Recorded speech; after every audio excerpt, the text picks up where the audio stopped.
नामजद chief justice ने अदालत को तस्लीम करने से इनकार कर दिया। 2 सीनियर वकला दरखास्त दायर करने से कबल चेयरमैन पीटीआई से मिले। मर्जी के फैसलों की अखलाकी कुव्वत नहीं होती, वजीर दाखिला की कौमी असम्बली में गुफ्तगू। ऑफिशियल सीक्रेट एक्ट के तहत जराइम का तयन फौज ने करना है। फौज एटीसी में सिविलियन की हवालगी की दरखास्त दे सकती है। फौजी अदालतों में सिविलियन ट्रायल केस की समाअत के दौरान चीफ जस्टिस के रिमार्क्स।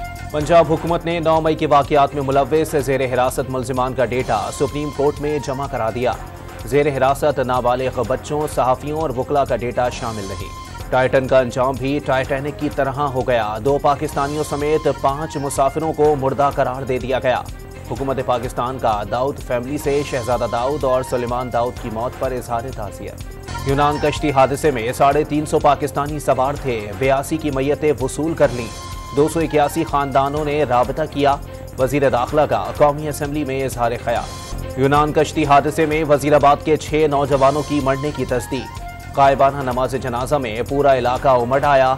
अहले खाना को गम से निढाल देखकर हर आंख अश्कबार। वजीर आजम की पेरिस में new global financing pact summit के आखिरी सेशन में शिरकत। चीनी वजीर आजम से मुलाकात में अहम उमूर पर तबादला ख्याल। नरेंद्र मोदी को दौरे अमरीका में सुबकी का सामना। अमरीकी हुक्मरान जमात के 6 अरकान कांग्रेस का भारतीय वजीर आजम की तकरीर का बॉयकॉट। लाहौर की निजी यूनिवर्सिटी के वफ्द का जिना हाउस का दौरा। सिपाही अब्दुल रहीम शहीद के वर्सा ने शोहदा की यादगारों की बेहरमती करने वाले शरपसंदों को वतन का दुश्मन करार दे दिया।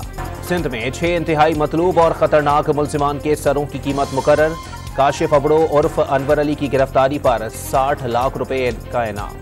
पाकिस्तान में पहली एयर टैक्सी के सरबराह इमरान असलम घर पहुंच गए। कराची में इमरान असलम को बुध की शब नामालूम अफराद गाड़ी समेत साथ ले गए थे। और वजीर आला सिंध आज कराची के इलाके इब्राहिम हैदरी में आलमी बैंक के ताउन से बनने वाले फुटबॉल ग्राउंड का इफ्तिताह करेंगे।